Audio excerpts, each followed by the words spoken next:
เจออะไรเอาให้อ่ะเจ้าโอ้เก้าเป็ดเป็ดไปเบิดบาทสิไปนะตัวไม่แดงนี่ตัวนี้ไม่แดงไม่ตัวนี้นี่ไม่แดงก็ไม่สว่าง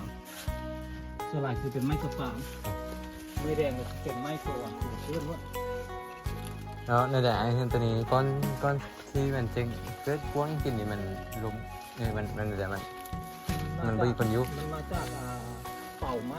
ใช่ไหมถ้ามันกินในเต้นในฝ่าเนี่ยมันเปลี่ยนได้เด็กเต่านะโอ้บักงอออกก็แล้วไอ้ไม้ก็ห้องยู่อันแถวนั้นมันมีสูสีขาวเนาะบนนั้นลุงบนป้องได้เมื่อนั้นน่ะเป็นตัวสีขาว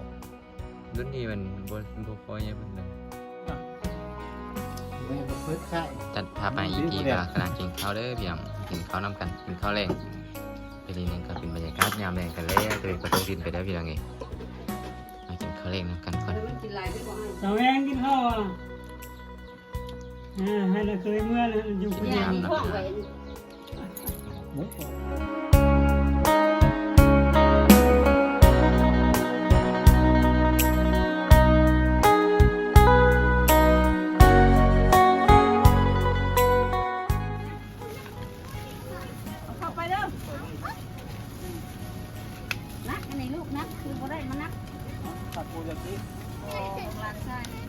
ดูดีๆเด้อทำนี่เด้อไปนอนอยู่ห้องเขาคุณวะ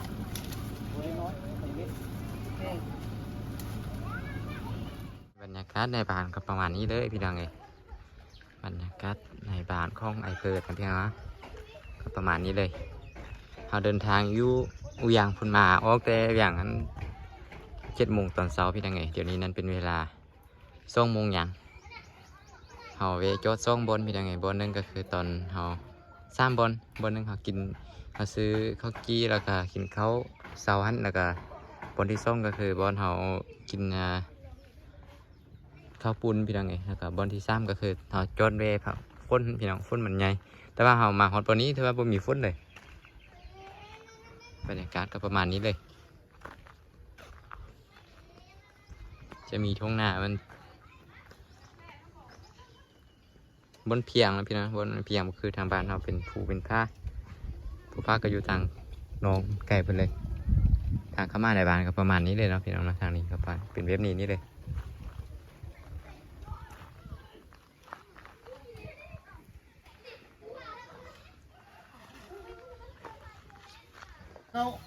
เข้าเป็ดเข้าเอาเจออะไรเอาให้อ่ะเจ้านี่เจออะไรโอ้โหเข้าเป็ดใช่เป็ดเข้าไม่ทันกระซบเท่าไหร่ท่านบ้านเท่านี่โอ้30อยู่ใส่ยา80ได้ท่านน่ะนกตัวละกระซบมัน80สัตว์นี้แหละบักกะกาดิท่านเนี่ยแล้วกิ๊กเลยนะท่านกาดินี่ท่านกาดิโอ้ไปพุ่นก็เด้อไม่ต้องมาเล่นน้ำโดยนี่อันนี้ก็เป็นเพื่อนของอ้ายแล้วบรรทุกคันล้างไหนล้างนี่นะหลังนี้ที่มั่งลงหนองบัวดอกบัวนี่ก็เป็นอ้ายเป็นคนปลูกไอ้สมิธมันมีบัวที่กินมากได้นะบัวหลวงนะอันนี้ก็กินยอดอันพวกดอกพวกอย่างมันดึงขึ้นมาแกงกินได้ที่ไหนบัวเบ้อันนี้แต่ว่าอันดินนี้ยังเป็นข้อหายอยู่ปะก็เป็นของไอ้นี่แหละต้นคูนแต่ละต้นอยู่นี่ต้นไม้ทุกต้นของไอ้ปลูกนั่นแหละหมกข้าวหมกง่วงไอ้เป็นคนมักปลูกเลยไอ้อยู่นี่ไอ้ปลูกเลยพวกพักอะไรพวกดอกไม้พวกอย่างของไอ้เมื่อหนูมักต้นคูนนี่ของไอ้หาปลูกเมื่อต้นนี้ตายต้นนี้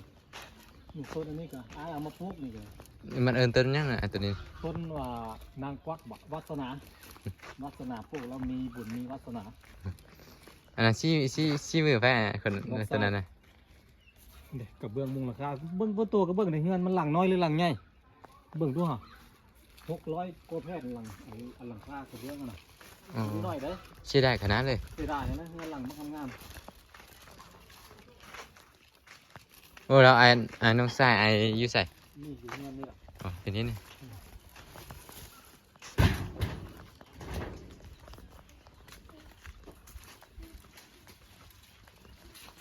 เป็นแพงเป็นอะไรมากลำไยก็มากอยู่แต่โอ้มันอันนั้นเนาะเอาบ่ปล่อยน้ำคลองมามันก็เลยบ่เกี่ยวบ่งามเนาะทีนี้นี่แหนนี่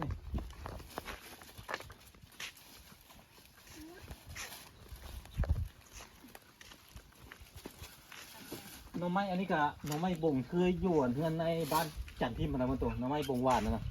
บ่แม่นบ่งอันป้าได้มันเป็นบ่งหวานใส่ไก่ป้าอยู่ใส่โอ้นี่ไก่ป้าเดี๋ยวมันตัวโอ้มันคือหัวร้อนนะนั่น คือโดนแล้วใส่บินดุเขามาต้อนหรือเปล่า โอ้ เอาคือเจ็บแข้งเจ็บขามันคือแห้วแต่ แม่เขาเหยียบ โอ้ไก่ป้าของแท้แล้วนี่มันตัวคือแห้ว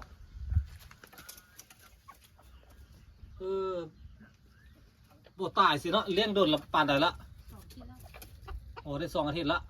แล้วตัวก้อนฮันเดที่บ่อนนั่นมันนั่นส่งหัวไปไอ้เบิกเลย เรียบร้อยแล้ว แต่ เหงา เออ มันมีข้อกันนี่ อันนี้เรามาไหมอันนี้ไก่อ้อนเด้นี่เนาะ หูมันเคยเป็นสีขาวน่ะ แนวนี้ไก่ป้าบ้านไอ้นะไอ้จังว่าบอกบนตัวว่าไก่ป้าแต่ละพื้นที่มันบ่คือกันเด้ เสียงคันกระม่วนไก่ป้าบ้านไอ้น่ะตัดไอ้ไปได้ยินเสียงคันแถววันไก่ป้าแถวสยามบุรีอะไรอีกแบบหนึงบ่คักโพดทางนี้คักกว่าตั้งกับข่าวเห็นปะตั้งหูข่าวเห็นปะ ปกติบ่ขาวเป็นปะ แม่นเลย ทางนี้เป็นตั้งขาวอันนี้ก็นกเขาโอ้นกเขายังตัวสีน้ำตาลน่ะ เขา โอ้เอาเม็ด เข้าไป นกเขาไฟมันก็คันคือนกเขานี่บอกหรือว่าไงบ่แม่นบ่คันแล้วเนาะ มันเป็นผู้ แต่มันก็เอาวันต้นข้าวเอาในเข้ามาว่านแล้ว ให้มันมีหญ้าหาเนาะ อืม อ๋อกินแบบนี้เลยอันนี้ก็เฮือนนะบอกเพื่อนแล้วนี่เนาะบอกเพื่อนก็ใหญ่อยู่นี่แหละ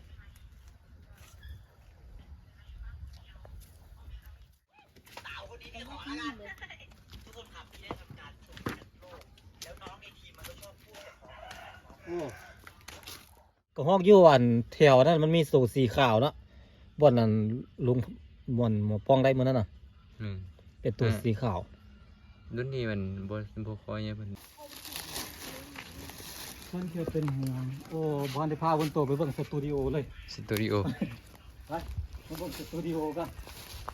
ก่อนเมื่อ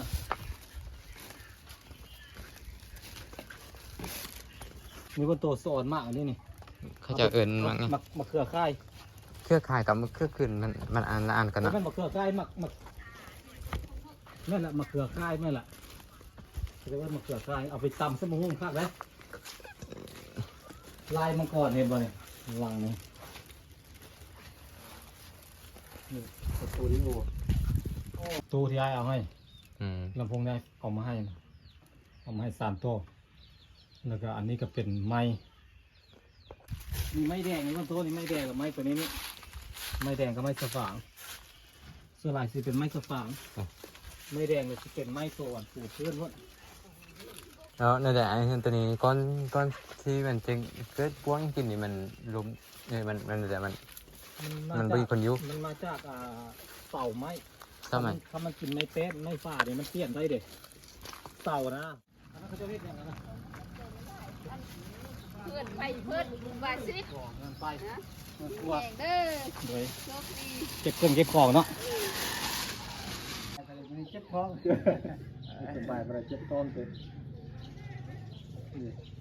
สายโซ่ได้เพิ่นกันอยู่เงินคนเดียวได้นี่ตัวคนเดียวโอ้บังเนาะสักจันฮะจะไปเล่นน้ำโอเคไม่มาเพิ่มไข่ จัดทาไปอีกทีก็กำลังกินข้าวเด้อพี่น้องกินข้าวนำกันกินข้าวแรงทีนี้นั่นก็เป็นบรรยากาศยามแรงกันแล้วตัวเองก็ต้องดินไปแล้วพี่น้องเองมากินข้าวแรงนำกันก่อน สาวแองกินข้าวอ่ะให้เราเคยเมื่อแล้วอยู่คนเดียว น้ำพี่น้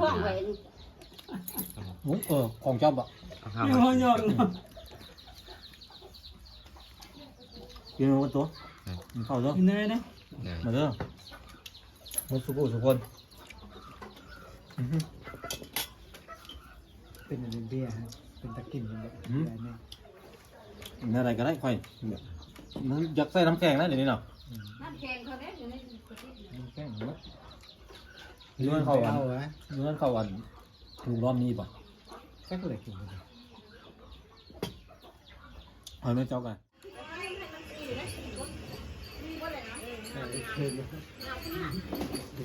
โอ้น้ำสาดลูกขึ้นมา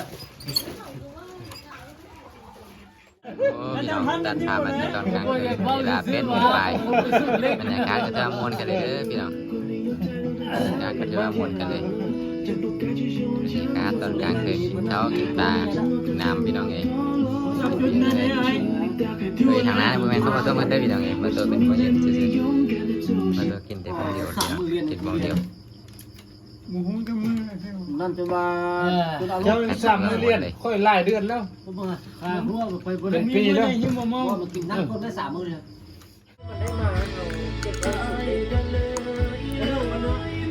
เอาแต่กระดูกนะเขาทั้งตัวทั้งกระดูกอะไร เอาไม่ได้ กระดูกเนาะเอามามันเป็นนั้นดิมันเป็นโครงเงิน เอ้าแล้วมันสิบดแว่นแล้วมันสิบดเจ็บในกระดูก บ่เวลาทำเวลากบเป็นห้องนึงเนาะห้องนำตามหูเนาะโอบอยู่เขาก็ดินอัดเน้นๆตาม เห็นได้สิหัวหูนั้น อัดเน้นๆบ่มันเจียงเสียงมันห้องเลย มันเป็นหูงูเลย บ่ได้เลยเขาต้อง5เขาต้องไปโทษลำ เอาแล้วก็เลยโจ้ออกทางไม่ป่ะ บ่แล้วสุดยอดให้เนาะเขาต้อง เวลาพูดเนี่ยโบกไปอัดไม่เป็ด เป็นกันเสียโคตรเอาเลยคุยแล้วว่าเนี่ยฮะล่ะ ต้องเป็นมันต้อง สุดนี้ได้มาใส่ ทีนี้คุยประธานทดแล้วว่า ปุ้ยทดเนาะ คอเนี่ยคอแบบไหนคอ เอ้าปุ้ยทดแล้วว่าในนี้เลยบ่ เอาตัวมันนั่นป่ะ ต้องไปอุดไว้ในนี้แบบมึงเว้าเลยบ่ ถ้าเสียงมันดังว่าถ้าเห็นหูมันเนาะ เอาไปอัดไปป้ามันตายประมาณมื้อ15เอาสิเต้นกัน5ไปข้อนำข้อให้ สูตรปุ้ยทดได้เดี๋ยวเพิ่นได้ เอ ฟัง อ ไหม ข้อนำเพิ่นเลยเพิ่นใน เราต้องเชื่อมึง เอ ไม่ อ ได้ บ่ส่งคนครับให้มันเครื่องคล้องให้มันขังนะ แล้วเขาเอา ปืนยิงบ่เข้าเนาะ แล้วมันบ่ตายที่ไหนบ้างเขาไปคุด มันมาตายเลย ถ้ามันบ่ตายได้เฮ็ด มัน ได้ บ่ตายซึ่งมันอยู่ในเบ้ามันอยู่ได้หลายเดือนเด้ โอ้โหต้องตำแน่นๆแหละ แบบให้ฆ่าอากาศแบบฆ่าเลย เออก็ได้ใจเนาะ ฆ่าทั้งเป็นเลย อี แล้วเอาไปให้เอาตัวกบมันมาให้อ่ะ เอามาสู้นี่สุดเล็ก ลูกพี่มาหน่อย เอาไปสุดเล็ก เอาไปสุดเล็ก อ๋อ อยากอ่ะ ได้มาหน่อย ได้บ่มี ถ้าเป็น บ่ได้นี่ ถ้า ไม่ เป็น ได้จะเครื่อง ถ้าเป็นหางมันแดงอยู่ไปขานี่เราจะต้องกันใจ เอา กันใจ จะพอ เนาะ ถึงหมัน กันใจ ว่า ว่าเอาเสื้อนี่นะของเจ้าเนี่ย ให้ได้สักให้จักสิจักสิให้ได้ทางหมูแดงอยู่ใกล้ ตรงนี้มา อยู่วัดป่ายาค่า ถ้าต้องแต่งขันห้า บ่ได้เอาหมูแดงไปปล่อยใส่ป่ายาค่าบ่ บ่ถ้าต้องแต่งขันห้า บ่มีมั้งห้ามหมูแดงเวลา แต่งขันห้าแล้วก็ ใส่ป่ายาค่า กันใจจะเอาเสื้อตัวนี้ไป จะไปแรกๆนี่ ผู้บอกเรื่องมันได้เน็ตให้มันตายแล้วก็ จบงูแหละว่า ใส่กระเป๋า โอ้โหเลย ของกบ โอ้ต่ำเสร็จก็บ้างบ่ได้ปืนยิงบ่เข้าซะ คนละทุกเราว่านะ มันไม่ วิ ใช่ ธี เอา ก็คือเอาอัน เป็นลางใช่ไหม ตำว่าไปเจออัน มองว่ามันค่อยฟัง หมดแดงซุปหมดแดง มาว่ามันฟัง หมดแดงไปเฮ็ดห้างอยู่อันป่ายาค่ามันเพราะว่ามันดึงในร้านหมดแดงมันสิไปเฮ็ดใส่ห้างใส่ป่ายาค่า เสียไปซ้ำบ่ถือ ถ้าเกิดว่าเจอหมดแดงเฮ็ดอยู่ห้างมันเฮ็ดห้างอยู่ป่ายาค่าแล้วเอาไปยาค่าเฮ็ดห้างละ นอกเฮ็ดนอก เอา เฮ็ด เสื้อไปหุบไว้เลย แม่เนี่ย มูแล้วเป็น เอามามัดมาซะ ถ้าเอากบเอาเว มัด ลา ไว้แล้วเป็นตำเส้นกับบ้างไว้ จวดมันเนี่ย เอาเม็ดเครื่องเล่า แต่ตัวนี้มันจะ ยิง เล็ก บ่เข้า อันนี้หูนี่นี่ เล็ก แน่นแท้ สิ สิ เล็ก อันนี้หูนี่นี่ เอามือจ้องเข้าไปอ้าวมันก็บอกว่า นี่ มันเบี้ยเลยมัน เบี้ยวไปพี่ ไม่ มาหยัง เสียมซับ ไม่ก่อนเนี่ย จะได้ตึ๊บ ไม่เงี้ยก่อน มา ไม่เงี้ยก่อนไม่เงี้ยก่อนอยู่ก็ป่วยไข้ อยู่พ่อภูเขาห้วย เออ มันเป็นไปได้ ง่ายง่ายง่ายกว่า นี่ เลย ปิดหน้าออกมา ไปเนี่ยกดนี่ต้องเอาเปิดในจุดนี้นะ มึงนี่อยู่รูป เลย โอ้สุด โอ้โหเอาเลย สุดอยู่รูปอีก